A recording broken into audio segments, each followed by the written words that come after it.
cameras roll, so keep watching.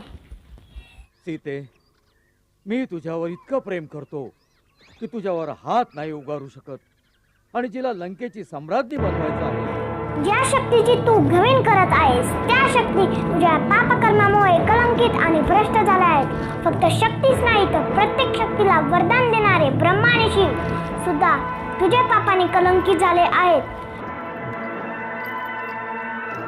लक्षात ठेव, जेव्हा शक्ती भ्रष्ट होते आणि तिथे जेव्हा कलंकित तेव्हा त्या शक्तीत ताकद राहत नाही. ते एकटं असलं तरी सर्व भ्रष्ट शक्तींची अपार सेना त्याच्या पुढे पराजित होत असते. तू आतापर्यंत फक्त देवतांना पराजित केलं असेल, पण एका पतिव्रता स्त्रीशी तुझा सामना नाही झाला का? अहंकारी मूर्ख, तू पापवृत्तीने तुझ्या या पापी हाताने माझ्या शरीराला स्पर्श केला. हाच तुझा दोष. तुझ्या